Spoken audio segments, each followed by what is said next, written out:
Good morning. BA first year की भूगोल की क्लास में स्वागत है आप सभी का। तो हम ज्वालामुखी का अध्ययन कर रहे हैं। ज्वालामुखी के अध्ययन में हम अंतिम पड़ाव पे पहुंच गए हैं। आज हम ज्वालामुखी से बनने वाली स्थलाकृतियां हैं, इनका अध्ययन करेंगे। अब स्थलाकृतियां इसमें दो तरह की बनती है, एक तो बाह्य आकृतियां और दूसरी है अभ्यंतरिक स्थलाकृतियां। बाह्य आकृतियां जो धरातल के ऊपर बनती है और अभ्यंतरिक आकृतियां हैं वो धरातल के नीचे बनती है। तो पहले बात करते हैं बाह्य आकृतियां की। देखो, इनको कई भागों में बांट रखा है इसे। जैसे पहला है केंद्रीय विस्फोट द्वारा निर्मित स्थल रूप। इसे दो भागों में बांटा है, ऊंचे उठे भाग और नीचे धसे भाग। फिर वह है दरारी उद्गार द्वारा निर्मित स्थल रूप। इसे दो भागों में बांटा है, लावा पठार तथा लावा गुंबद। सेकंड है लावा मैदान। और जो अभ्यंतरिक स्थलाकृतियां हैं उसे देखो, बैथोलिथ, लेकोलिथ, पेकोलिथ, लोकोलिथ, सील और डाइक, 6 भागों में बांट रखा है। उसके अलावा ज्वालामुखी जब विस्फोट के बाद गैसर और धुआंरे, इनका भी निर्माण होता है, इनका भी अध्ययन हम करेंगे। तो ये डायग्राम बना रखा है, जो अभ्यंतरिक स्थलाकृतियां है उसका ये डायग्राम है। और डायग्राम जो है मैं ग्रुप में डाल दूंगा, आप सभी तक पहुंच जाएंगे ये। ठीक है, तो पहले हम लेते हैं बाह्य आकृतियां, ज्वालामुखी वाली स्थलाकृतियां। देखो, ज्वालामुखी द्वारा निर्मित जो स्थल रूप है, एक तो वो स्थायी नहीं होते। अब ज्वालामुखी से निर्मित होने वाले स्थल रूप स्थायी इसलिए नहीं होते क्योंकि ज्वालामुखी में भयंकर विस्फोट होता रहता है। भयंकर विस्फोट के कारण जो स्थलाकृतियां जो बनती है उनमें परिवर्तन होता रहता है, क्योंकि विस्फोट से वो जो आकृति है वो छिन्न भिन्न हो जाती है, वो परिवर्तित हो जाती है। इसलिए ज्वालामुखी उद्गार से जो स्थलाकृतियां हैं, एक तो वो स्थायी नहीं होती है, उनमें परिवर्तन होता रहता है। और ज्वालामुखी क्रिया द्वारा जो निर्मित स्थलाकृतियां हैं वे लावा और विखंडित पदार्थ के अनुपात और उनकी मात्रा एवं गुणों पर आधारित होती है कि जो ज्वालामुखी विस्फोट हुआ है उससे कितनी मात्रा में विखंडित पदार्थ निकला है, कितना लावा निकला है, और जो लावा है वो गाढ़ा है या पतला है, उनकी मात्रा के आधार पर स्थलाकृतियां बनती है। जब विस्फोट और उद्गार होता है तो विखंडित पदार्थ तथा ज्वालामुखी धूल अधिक होती है।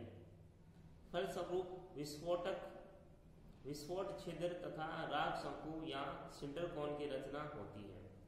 जब ज्वालामुखी अत्यधिक विस्फोट के साथ उसका उद्गार होता है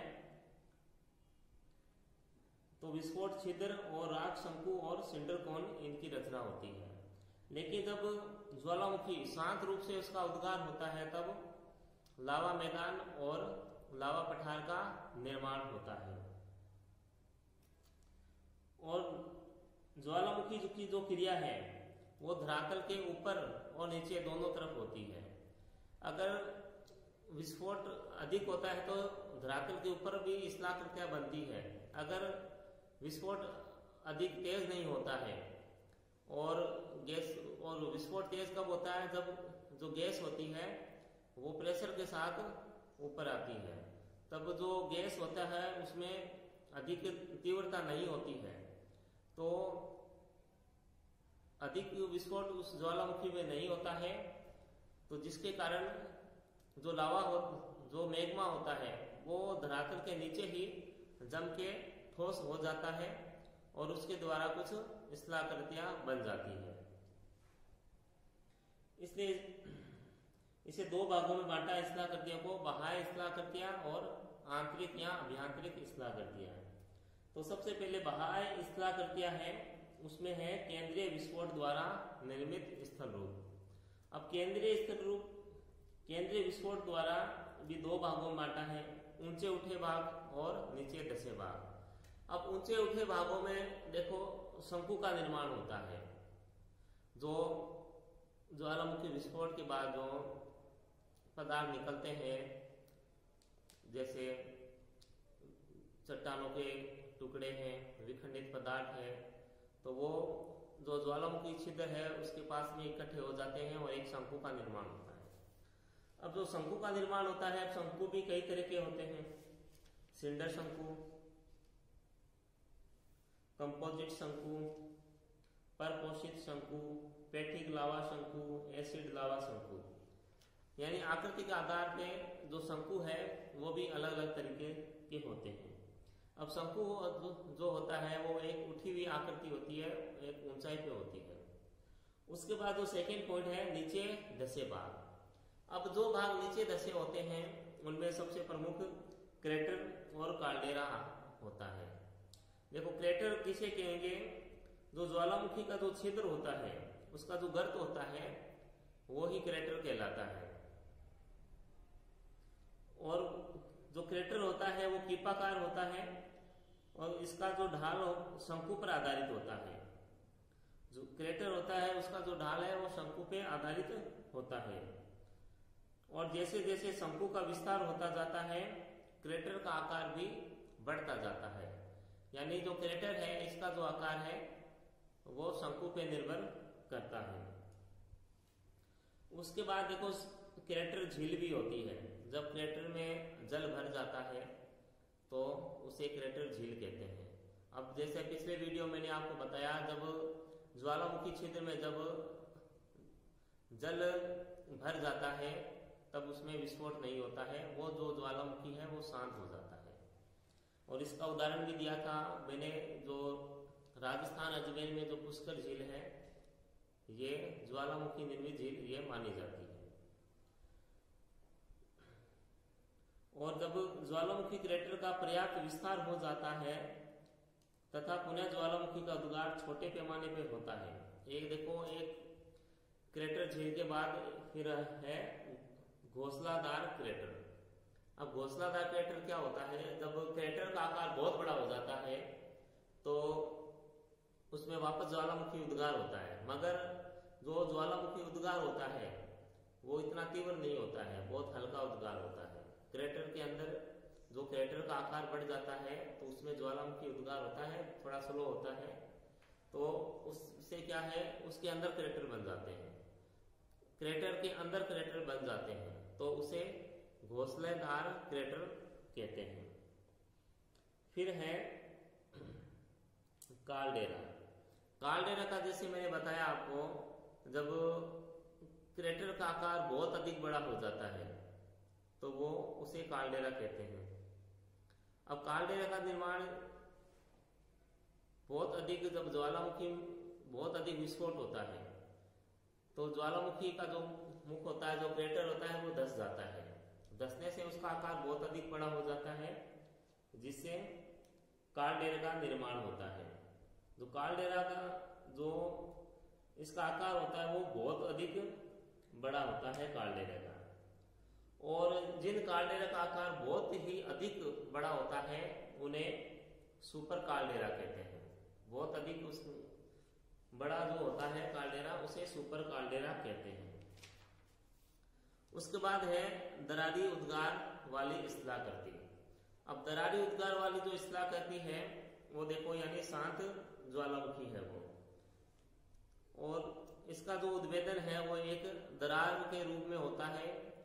जो मैग्मा होता है, जो लावा होता है वो धरातल के ऊपर फैल जाता है और शीघ्रता से ठंडा भी हो जाता है, और एक के ऊपर एक परत उसकी जमती जाती है लावा की।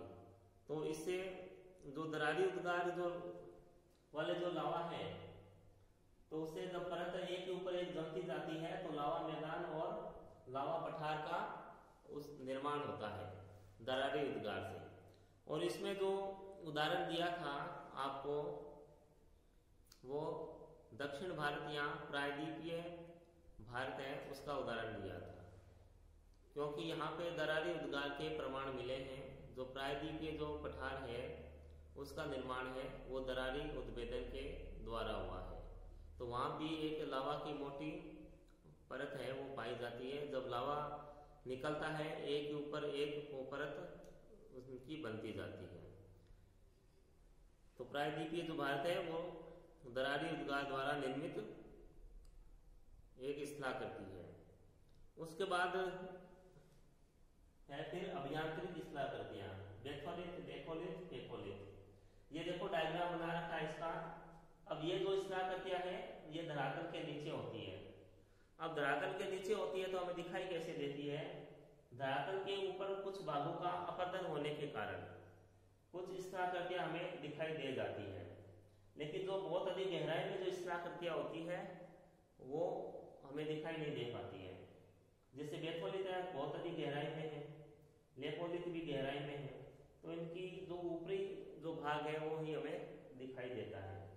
जैसे ये बेथोलिथ, ये जो आकृति है ये लेपोलिथ की है, ये सीट है, ये डाइट, ये सील, ये लेकोलिथ, ये स्टॉक और ये लावा पठार बना है। ये धरातल के ऊपर है लावा पठार है और यहाँ ज्वालामुखी दिखा रखा है, ये शंकु बना हुआ है और ये ज्वालामुखी मुख है। ठीक है, तो ये ज्वालामुखी निर्मित अभियांत्रिक स्थलाकृतियां है। अब इनको देखते हैं क्रम से। सबसे पहले लेते हैं बेथोलिथ। देखो बेथोलिथ जो है ये लंबे असमान और उभरे हुए आग्नेय शेल के आकार होते हैं, यानी इनका जो निर्माण है वो आग्नेय शेल से होता है, लंबे होते हैं और असमान और उभरे हुए होते हैं और ये प्राय गुम्बद के आकार के होते हैं। बेथोलिथ, ये देखो आकार इसका गुम्बद जैसा ही है बेथोलिथ का, तो गुम्बद के आकार के होते हैं बेथोलिथ। उसके बाद है लेकोलिथ। देखो लेकोलिथ है मैग्मा निर्मित एक वृहद आकार होता है जिसका रूप उत्तर ढाल के रूप में होता है। लेकोलिथ खासकर परतदार चट्टानों के बीच पाया जाता है। जो लेकोलिथ है उसका जो निर्माण है वो केवल परतदार चट्टानों द्वारा ही होता है, अन्य चट्टानों में इसका निर्माण नहीं होता है। उसके बाद है पेकोलिथ। देखो ज्वालामुखी उद्गार के समय मोड़दार पर्वतों की अपनति और अभिनति में मैग्मा का जमाव हो जाता है। इस प्रकार बनी आग्नेय शेल को पेकोलिथ कहते हैं। तो ये जो संरचना है ये भी आग्नेय शेल में बनती है। अपनति और अभिनति देखो इस तरह की आकृति होती है, एक अपनति और अभिनति। ये ऊपर उठा भाग है इसे अपनति कहते हैं और नीचे जो भाग होता है उसे अभिनति कहते हैं। तो इस तरह का इसका आकृति होती है पेकोलिथ। उसका बाद है लोपोलिथ। देखो लोपोलिथ जो शब्द है वो जर्मन भाषा के लोपास से लिया गया है और इसका तात्पर्य होता है एक छिछली बेसिन। तो जब मैग्मा का जमाव धरातल के नीचे अवतल आकार वाली छिछली बेसिन में होता है तो एक तस्तरीनुमा आकार का निर्माण होता है, तो इसे ही लोपोलिथ कहते हैं।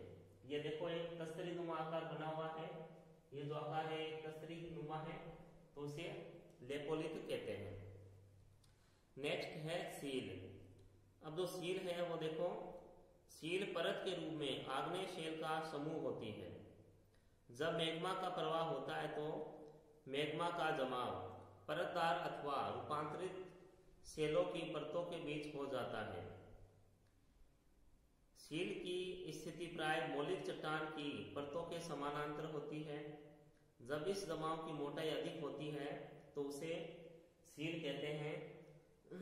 मोटाई अधिक होती है तो सील कहते हैं, जब मोटाई इसकी कम होती है तो सील कहते हैं। ठीक है, इस देखो मोटाई अधिक है तो सील, अगर मोटाई कम है तो सीट कहेंगे। उसके बाद नेक्स्ट है डाइक। देखो डाइक जो होता है उसका जो आकृति है वो सील के समान ही होती है, परंतु यह एक लंबी और पतली होती है। ये देखो डाइक लंबी है और पतली है डाई की आकृति। और डाई की जो दीवारें हैं वो आग्नेय शेल का आंतरिक रूप ही होती है। आग्नेय शेल से ही बनी हुई आकृति है ये भी, और शील के समान होती है, लंबी होती है आकृति इसकी और पतली होती है। तो इस तरीके से ये अभियांत्रिक है, स्थलाकृतियां ये हो गई है। अब नेक्स्ट जो उद्गार के बाद देखो, ये तो थे आंतरिक और बाह्य स्थलाकृतियां थी ज्वालामुखी के। उसके बाद लेते हैं गेसर। अब गेसर है और जो दुआरे हैं, जब ज्वालामुखी विस्फोट के बाद इनमें जब जल भर जाता है या कुछ गैसें निकलती रहती हैं तो इस तरह की आकृतियां तो नहीं है, ये एक इस तरह की जो जल निकलता रहता है। गेसर का मतलब गर्म जल से है। जब ज्वालामुखी शांत हो जाता है, उस ज्वालामुखी छिद्र में जब जल भर जाता है, उसके बाद फिर ज्वालामुखी का उद्गार नहीं होता है, ज्वालामुखी शांत हो जाता है। शांत होने के बाद देखो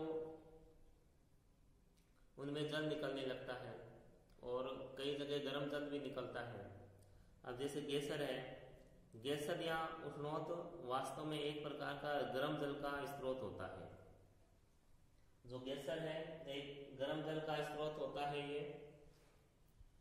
वो गेसर शब्द आइसलैंड की भाषा के गेसिर शब्द से बना है, जिसका शाब्दिक अर्थ है तेजी से उछलता हुआ अथवा फुहार छोड़ने वाला होता है। यानी तेजी से उछलता हुआ या फुहार छोड़ने वाला होता है। इससे क्या गर्म जल है वो निकलते रहते हैं गेसर से। ये एक प्राकृतिक रूप से गर्म जल निकलता है और पृथ्वी जैसे आंतरिक भाग गर्म है तो यही माना जाता है कि उसी वजह से ये जो गर्म जल है वो पृथ्वी पे प्रकट होता है। उसके बाद देखो इसमें जो न्यूजीलैंड का है, न्यूजीलैंड के वाई मानगू गेसर ये उदाहरण दिया है इसका।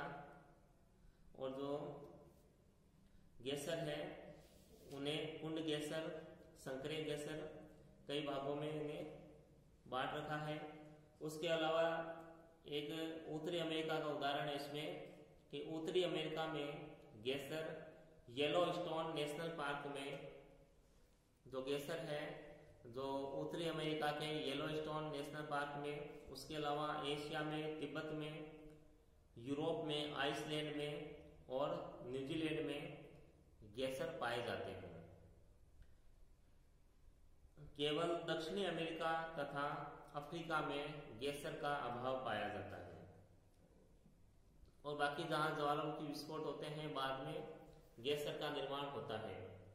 और गेसर से गर्म जल निकलता है और इनसे कई रोग वगैरह हैं वो भी ठीक होते हैं, जैसे चर्म रोग है तो वो ठीक होते हैं इस जल से नहाने से। उसके बाद नेक्स्ट है दुआरे। अब दुआरे देखो ये लैटिन भाषा के फ्यूमरोल शब्द से लिया गया है, तो जिसका अर्थ होता है ऐसे छिद्र से होता है जिसके सहारे गैस और वाष्प निकलती रहती है। यानी इसमें से गैस और वाष्प निकलती रहती है। और दूर से देखने से यूं ऐसे लगता है जैसे ये धुआंरे हैं। हम दूर से देखेंगे तो यूं लगेगा जैसे धुआं उठ रहा हो। जैसे कई पिक्चरों में दिखाते हैं, कुछ पहाड़ों पर्वतीय क्षेत्रों पर दिखाते हैं यूं धुएं जैसा उठता रहता है, तो वो धुआंरे होते हैं। और जो धुआंरे होते हैं वो देखो सबसे अधिक अलास्का में देखे जाते हैं। अलास्का उत्तरी अमेरिका का भाग है, वहां पर इस तरह के जो धुआंरे हैं वो देखे जाते हैं। इसलिए अलास्का को 10 सहस्त्र धूम्र घाटी, ए वैली ऑफ 10,000 स्मोक्स के नाम से भी जाना जाता है। 10,000 धुआंरों की घाटी कहते हैं अलास्का को। और अलास्का में भी एक स्थान है कटमे ज्वालामुखी, वहां धुआंरे निकलते रहते हैं। तो अलास्का में कई धुआंरे हैं, इसलिए अलास्का को 10,000 धुआंरों की घाटी कहते हैं।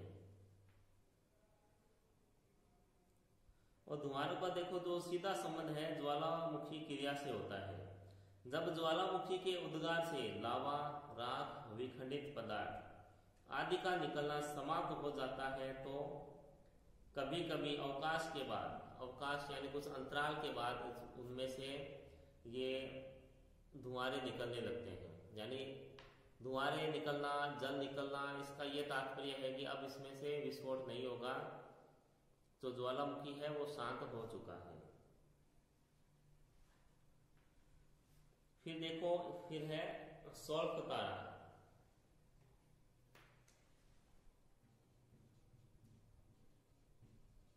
सौल्फ तारा, अब सौल्फ तारा भी क्या है, धुआंरा है। ठीक है, अब जब जो धुआंरे में से जब गंधक निकलता है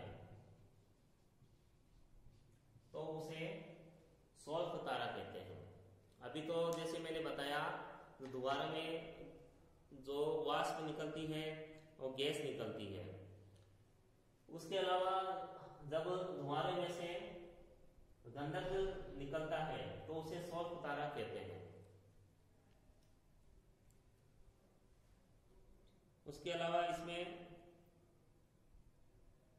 जो इनसे उदाहरण दे रखा है, जो धुआंरे कहाँ कहाँ से निकल रहे हैं, जैसे अलास्का का दे दिया आपको। उसके अलावा ईरान का कोह सुल्तान धुआंरा, ईरान में जो ज्वालामुखी है कोह सुल्तान नाम है उसका, वहां भी धुआंरा निकलता है। और न्यूजीलैंड की प्लेंटी की खाड़ी में, प्लेंटी की खाड़ी में न्यूजीलैंड में भी व्हाइट टापू का धुआंरा, ये प्रसिद्ध धुआंरे हैं। ठीक है, उसके अलावा जो गर्म जल है, ये गर्म जो वाष्प है और जो इनके जो खड्डे होते हैं, इनसे विद्युत भी बनाई जाती है, यानी इनसे बिजली भी बनाई जाती है। ये तो थी देखो ज्वालामुखी की स्थलाकृतियां। ज्वालामुखी के बाद कौन सी जो स्थलाकृतियां है वो सारी बताया है। उसके अलावा देखो ज्वालामुखी का